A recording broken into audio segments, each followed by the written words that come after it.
बिस्मिल्लाहिर्रहमानिर्रहीम। अस्सलामुअलैकुम दोस्तों, कल के लेक्चर में हमने क्लास 9 मैथमेटिक्स स्टार्ट किया था और उसी लेक्चर में हमने यूनिट नंबर 1 स्टार्ट किया था जिसका नाम है मैट्रिसेस। और उसी लेक्चर में हमने कुछ बेसिक टॉपिक पढ़ी थी मैट्रिसेस से रिलेटेड। उसमें हमने इंट्रोडक्शन ऑफ मैट्रिसेस, साथ में मैट्रिक्स का जो डिफिनीशन है बेसिक वो हमने पढ़ा था। उसके साथ हमने रोज़ एंड कॉलम ऑफ मैट्रिक्स, फिर इसके बाद है ऑर्डर और डायमेंशन ऑफ मैट्रिक्स, फिर इसके बाद है इक्विलिटी ऑफ टू मैट्रिसेस। ये टॉपिक्स हमने पढ़े थे। ठीक है, इंशाल्लाह आज की इस लेक्चर में हम एक्सरसाइज 1.1 स्टार्ट करेंगे जो कि पेज नंबर 6 पर मौजूद है। तो अगर आप लोग उसी लेक्चर को देखना चाहते हैं तो उसका लिंक आपको इस वीडियो के डिस्क्रिप्शन में मिल जाएगा। अब हमारे पास जो एक्सरसाइज 1.1 है इसमें पहला क्वेश्चन ये है, which of the following are square and which are rectangular matrices. हमें कुछ मैट्रिक्स गिवन है इसी क्वेश्चन में। ठीक है, और इसमें हमने ये फाइंड आउट करना है कि इसमें स्क्वायर मैट्रिक्स कौन से है और रेक्टेंगुलर मैट्रिसेस इसमें कौन से है। ठीक है, तो सबसे पहले हम ये सीखेंगे कि स्क्वायर मैट्रिक्स क्या होता है, रेक्टेंगुलर मैट्रिक्स क्या होता है। तो हमारे पास जो पेज नंबर 7 है यहाँ पर ये टॉपिक है टाइप्स ऑफ मैट्रिसेस। यहाँ पर मैट्रिक्स के मुख्तलिफ टाइप्स गिवन है, तो इसमें ये टॉपिक भी मौजूद है। ये टाइप इसमें है स्क्वायर मैट्रिक्स है यहाँ पर, और फिर इसके बाद है रेक्टेंगुलर मैट्रिक्स। तो इसको हम समझते हैं कि स्क्वायर मैट्रिक्स क्या होता है और रेक्टेंगुलर मैट्रिक्स क्या होता है। ठीक है, तो सबसे पहले हम यहाँ पर लिखेंगे स्क्वायर मैट्रिक्स। ये हमारे पास मैट्रिक्स का एक टाइप है। ये कौन सा टाइप है? वो मैट्रिक्स अगर तो स्क्वायर मैट्रिक्स उसी मैट्रिक्स को कहते हैं जिसमें अगर हम रोज़ की तादाद को फाइंड आउट करें, ठीक है, number of rows find out करें, नंबर ऑफ़ रोज़। तो सबसे पहले हम स्क्वायर मैट्रिक्स सीखेंगे। ठीक है, कि स्क्वायर मैट्रिक्स हमारे पास कौन सा मैट्रिक्स होता है। तो स्क्वायर मैट्रिक्स जो है ये मैट्रिक्स का एक टाइप है, इसका एक किस्म है जिसमें ये कंडीशन होता है। ठीक है, वो मैट्रिक्स जिसमें नंबर ऑफ़ रोज़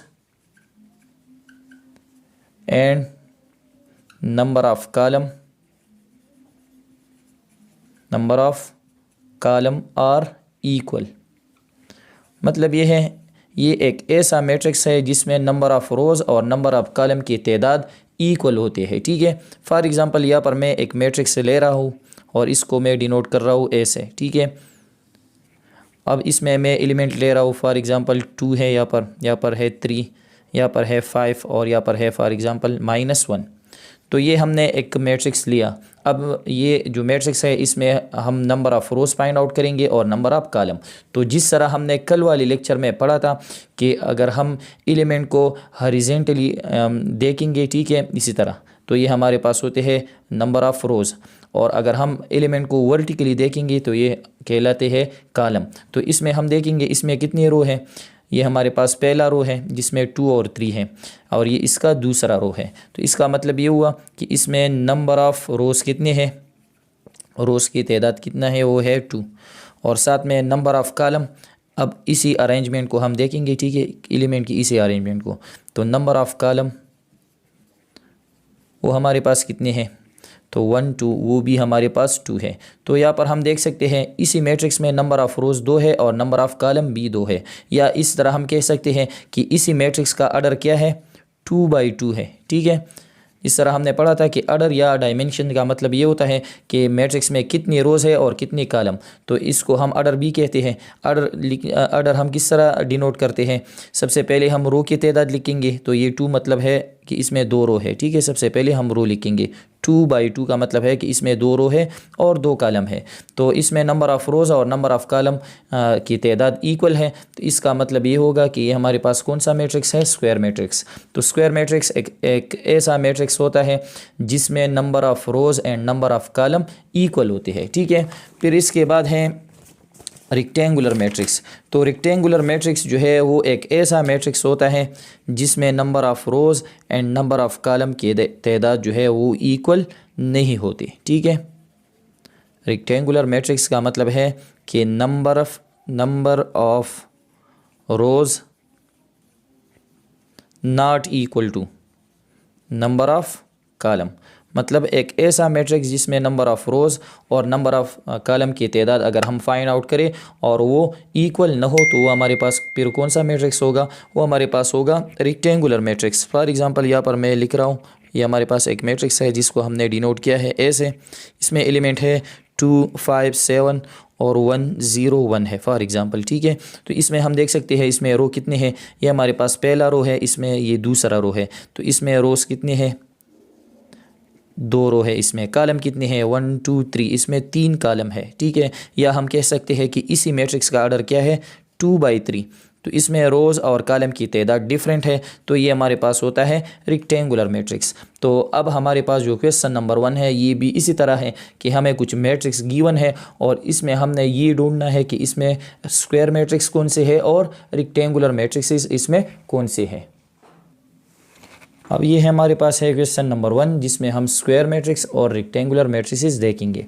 तो इसमें पार्ट 1 क्या है, ए मैट्रिक्स है, इसमें ये एलिमेंट्स मौजूद है 2 3 0 5, ठीक है। तो अब हम ये देखेंगे कि ये स्क्वायर मैट्रिक्स है या रेक्टेंगुलर मैट्रिक्स। तो स्क्वायर मैट्रिक्स जिस तरह अभी हमने पढ़ा कि वो एक ऐसा मैट्रिक्स होता है जिसमें नंबर ऑफ़ रोज़ और नंबर ऑफ़ कॉलम की तादाद सेम होती है, ठीक है। तो सिंपली हम इस मैट्रिक्स से नंबर ऑफ़ रोज़ की तादाद फाइंड आउट करेंगे, ठीक है, कि इसमें कितने रोज़ हैं, नंबर ऑफ़ रोज़ कितने हैं। तो हम एलिमेंट को हॉरिजॉन्टली अरेंजमेंट में देखेंगे कि इसमें कितने रोज़ बनते हैं, ठीक है। तो ये हमारे पास पहला रो है, इसमें 2 एलिमेंट्स है, ये इसका दूसरा रो है, ठीक है। तो कितनी रोज़ है, फर्स्ट सेकंड, तो इसमें 2 रोज़ हैं, ठीक है। और इसके साथ कॉलम भी देखेंगे। अब हम एलिमेंट को इसी तरतीब से देखेंगे, वर्टिकली देखेंगे, ठीक है। तो ये हमारे पास है फर्स्ट कॉलम और ये हमारे पास क्या है, सेकंड कॉलम। तो इसमें जो है नंबर ऑफ़ कॉलम कितने हैं, वो भी हमारे पास 2 है, 2 रोज़ है और 2 कॉलम है। तो इससे हमें ये पता चला कि इसमें नंबर ऑफ़ रोज़ और नंबर ऑफ़ कॉलम दोनों सेम है। तो ये कौन सा मैट्रिक्स है, ये हमारे पास है स्क्वायर मैट्रिक्स। लेकिन अगर इसके साथ हम ये लिख के कि इसका ऑर्डर क्या है, ये बहुत अच्छा रहेगा अगर हम इसके साथ ऑर्डर भी लिख के, इसका ऑर्डर क्या है, ऑर्डर बन गया इसका 2/2। तो इससे हमें ये पता चलेगा कि इसका जो रोज़ है इसमें रोज़ कितने हैं। तो ऑर्डर से हमें ये पता चलता है कि इसमें रोज़ 2 है और कॉलम भी हमारे पास 2 है। तो इसका मतलब ये हुआ, so A is a square matrix. ये हमारे पास जो ए है ये मैट्रिक्स, ये कौन सा मैट्रिक्स है, ये स्क्वायर मैट्रिक्स है, ठीक है। अब इसका है पार्ट बी। तो पार्ट 2 में एक मैट्रिक्स है जिसका नाम है बी, जिसको डिनोट किया है बी से। तो इसको हम चेक करेंगे कि ये स्क्वायर मैट्रिक्स है या रेक्टेंगुलर। तो सबसे पहले नंबर ऑफ़ रोज़ और नंबर ऑफ़ कॉलम हम फाइंड आउट करेंगे। तो इसमें रोज़ कितने हैं, ये इसमें पहला रो है, ये इसमें दूसरा रो है, तो इसमें 2 रोज़ है, ठीक है। साथ में कॉलम की तादाद भी हम चेक करेंगे कि इसमें कॉलम कितने हैं, ठीक है, नंबर ऑफ़ कॉलम्स। तो इसी तरतीब से हम एलिमेंट को अभी देखेंगे। तो ये इसमें पहला कॉलम है, ये दूसरा कॉलम है, ये तीसरा। तो इसमें कितने कॉलम है, 3 कॉलम है। तो साथ में इसका ऑर्डर हम लिखेंगे कि इसका ऑर्डर क्या बन गया। तो ऑर्डर इसका बन गया 2/3। मतलब ये है कि इसमें 2 रोज़ है और 3 कॉलम है। नंबर ऑफ़ रोज़ और नंबर ऑफ़ कॉलम की तादाद डिफरेंट है। तो ये कौन सा मैट्रिक्स बन गया, ये हमारे पास बन गया रेक्टेंगुलर मैट्रिक्स।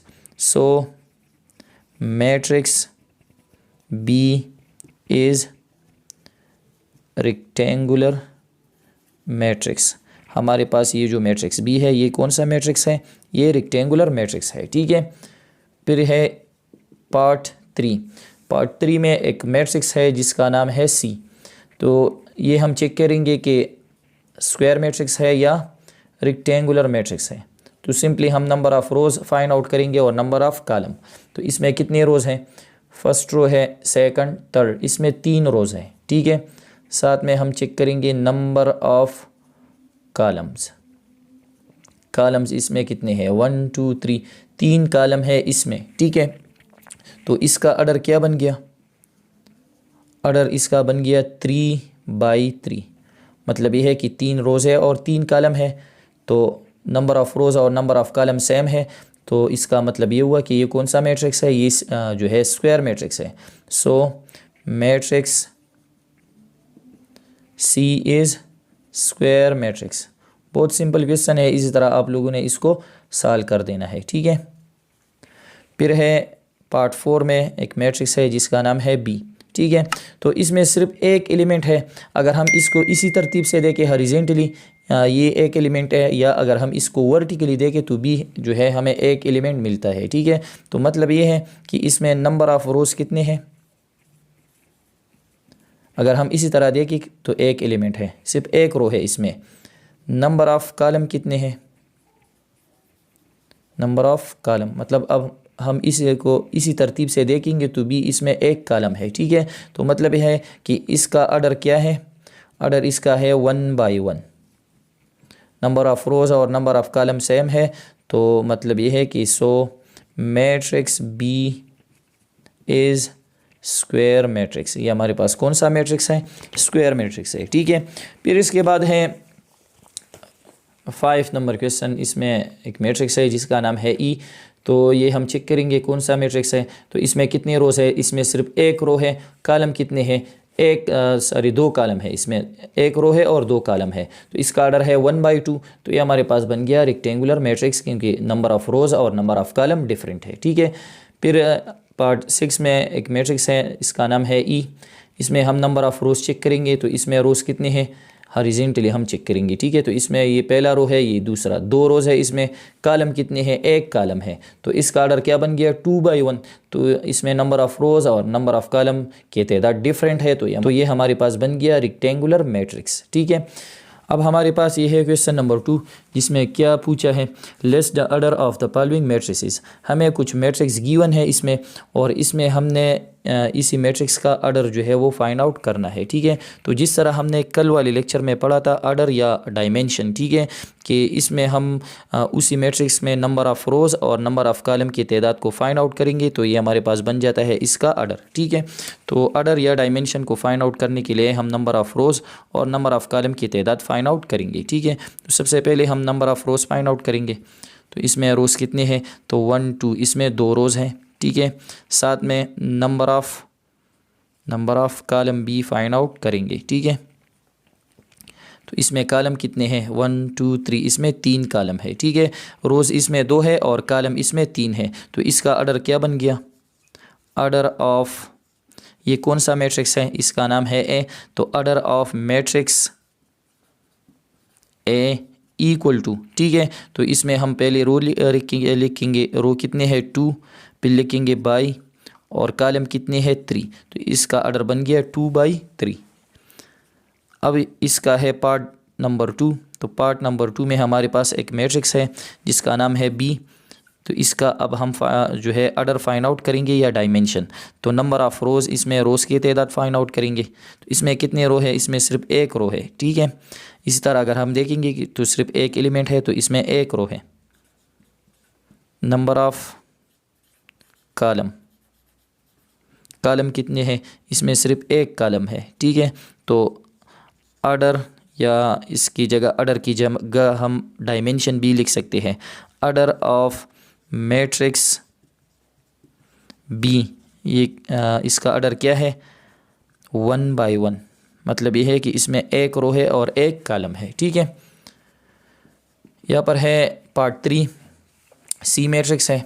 सबसे पहले हम number of rows find out करेंगे कि इसमें रोज़ कितने हैं। तो हम एलिमेंट को इसी तरतीब से देखेंगे। तो ये इसमें पहला रो है, ये इसमें दूसरा रो है। इसमें कितने रोज़ हैं, 2 रोज़ है, ठीक है।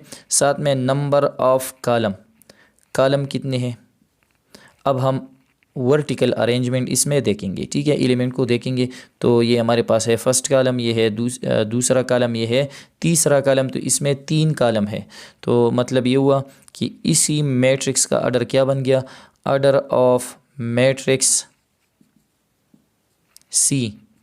तो रोज़ कितने हैं 2 बाई, कॉलम कितने हैं 3, तो 2 बाई 3 इसका ऑर्डर बन गया। फिर यहाँ पर है पार्ट 4, एफ मैट्रिक्स है। तो हम फाइंड आउट करेंगे नंबर ऑफ़ रोज़, इसमें रोज़ कितने हैं, ठीक है। तो 1 2 3, इसमें 3 रोज़ हैं। साथ में नंबर ऑफ़ कॉलम भी हम फाइंड आउट करेंगे, और इससे हम इसका ऑर्डर फाइंड आउट करेंगे, ठीक है। कॉलम कितने हैं 1 2, इसमें 2 कॉलम है। तो मतलब ये हुआ कि ऑर्डर ऑफ मैट्रिक्स एफ, इसका ऑर्डर क्या है, रोज़ कितने हैं 3 है बाई, और कॉलम कितने हैं 2 है, तो इसका ऑर्डर बन गया 3/2।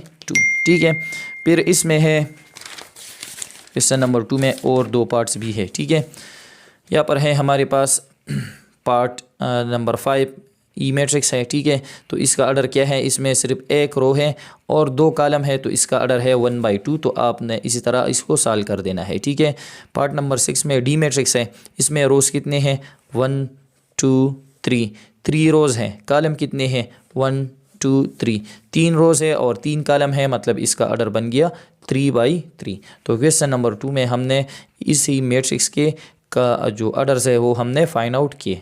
अब हम आते हैं क्वेश्चन नंबर 3 की तरफ। अब हमारे पास है क्वेश्चन नंबर 3, इसमें एक मैट्रिक्स गिवन है, ए मैट्रिक्स है, इसमें एलिमेंट क्या है, कौन से एलिमेंट है इसमें।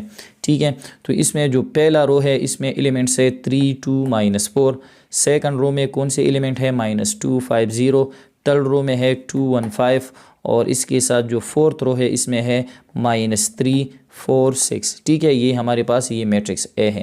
फिर क्या है, गिव द फॉलोइंग एलिमेंट्स। अब हमने ये एलिमेंट्स फाइंड आउट करने हैं, तो पहले इसको हम देखेंगे कि इसका मतलब क्या है। ठीक है, तो सबसे पहले यहाँ पर मैं एक एग्ज़ाम्पल ले रहा हूँ और आपको इसी से समझाता हूँ।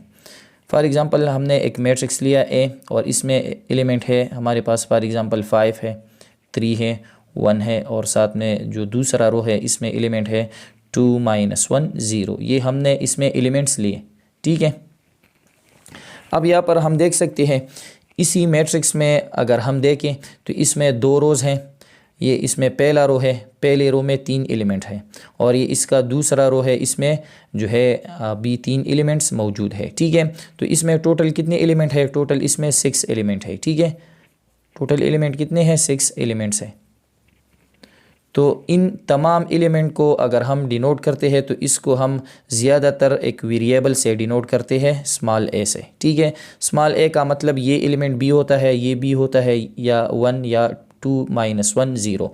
तो इन तमाम एलिमेंट को हम ज़्यादातर एक स्मॉल एलिमेंट ए से डिनोट करते हैं। ठीक है, तो अगर फॉर एग्ज़ाम्पल यहाँ पर मैं 3 की बात कर रहा हूँ कि इसमें 3 जो है 3 एलिमेंट अगर मैं ले रहा हूँ। ठीक है, तो इसी 3 को हम इसकी पोजीशन से फाइंड आउट करेंगे।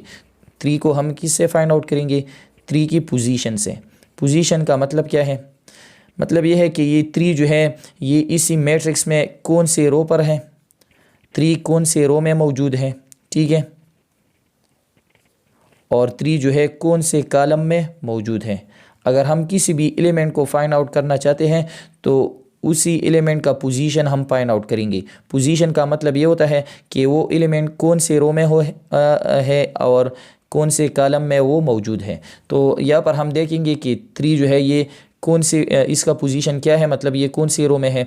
तो इसमें हम देखेंगे तो ये जो 3 है ये फर्स्ट रो में मौजूद है, ये हमारे पास फर्स्ट रो है, इसमें 5 है, 3 है और 1 है। तो ये जो 3 है ये कौन से रो में मौजूद है, ये फर्स्ट रो में, रो 1 में ये मौजूद है।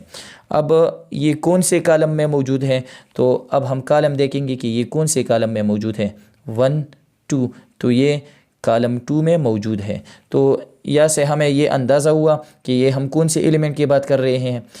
ये हमारे पास फर्स्ट रो है और सेकंड कॉलम, तो इसका मतलब ये हुआ कि ये हमारे पास कौन सा एलिमेंट है, ये हम 3 को कंसीडर कर रहे हैं। ठीक है, तो यहाँ पर हम लिखेंगे 3 कौन सी रो में है, सबसे पहले हम इसका रो फाइंड आउट करेंगे। तो यहाँ पर हम लिखेंगे ए और इसके साथ हम स्मॉल लिखेंगे 1।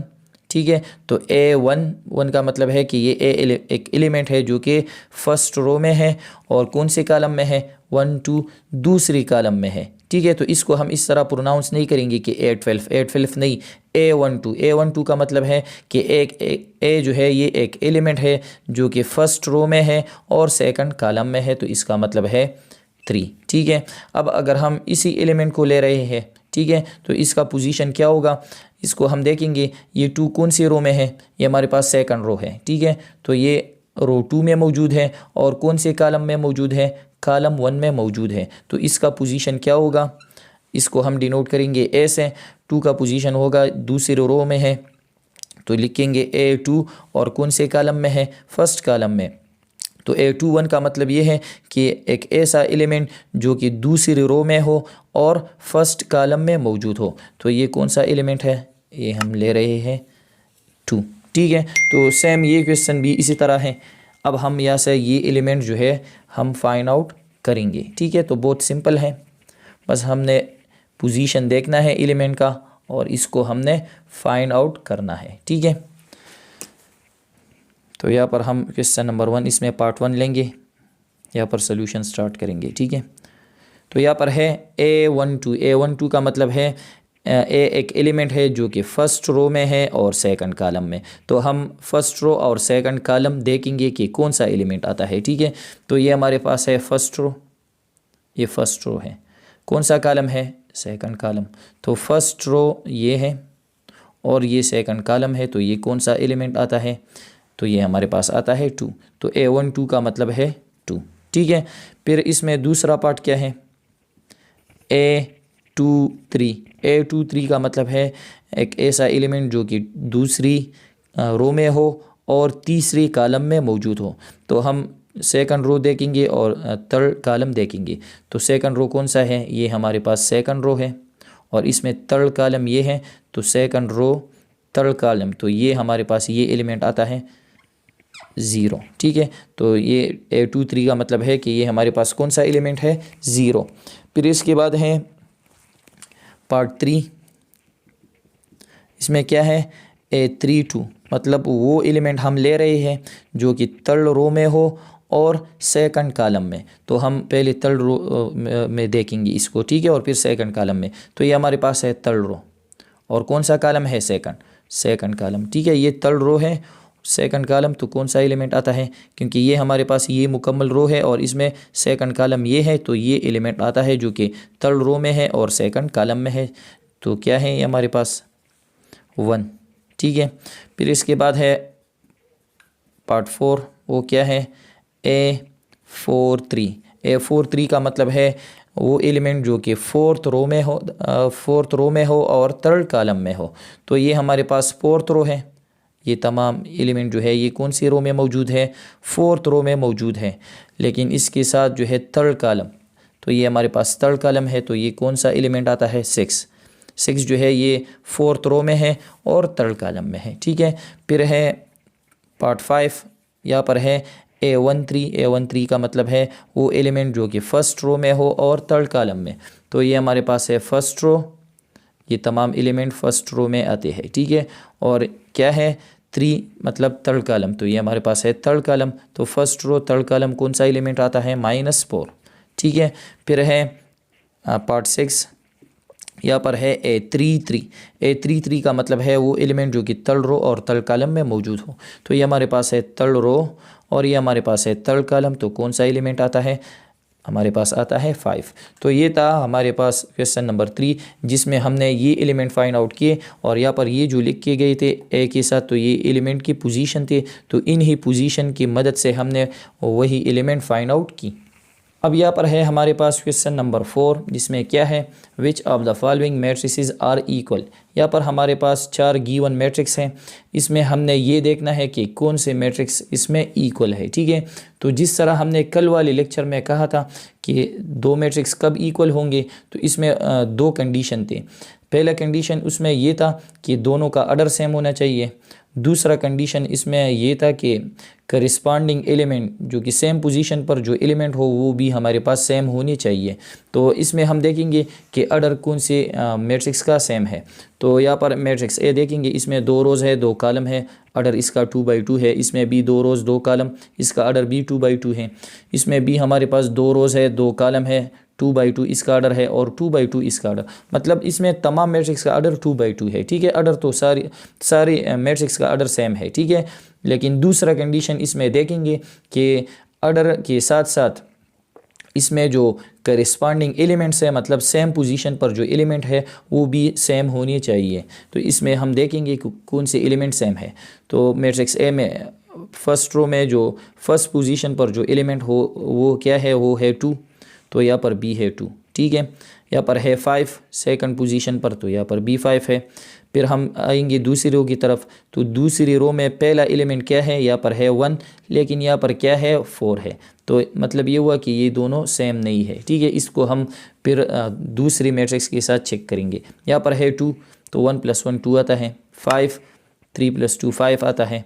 यहाँ पर है 1, तो यहाँ पर 4 है, तो ये भी सेम नहीं है। तो ए को हम डी के साथ चेक करेंगे। 2 2 5 4 + 1 5 1 1 3 3, मतलब ये है कि ए और डी सेम है। क्यों सेम है? इनका ऑर्डर भी सेम है, दोनों का ऑर्डर 2/2 है, और साथ में करस्पॉन्डिंग एलिमेंट जो है वो भी सेम है, ठीक है। और इसके साथ जो बी और सी है ये सेम मैट्रिसेस है। क्यों? क्योंकि यहाँ पर है 2, दोनों का ऑर्डर जो है वो सेम है, मैट्रिक्स और साथ में जो एलिमेंट्स हैं, ठीक है, करस्पॉन्डिंग एलिमेंट वो भी सेम है। 2 1 + 1 2 5 5 4 4 3 2 + 1 3, ठीक है। तो यहाँ पर हम सोल्यूशन में यही लिखेंगे कि A and D are equal matrices. A और डी हमारे पास कौन से मैट्रिसेस हैं? ये इक्वल है। क्यों इक्वल है?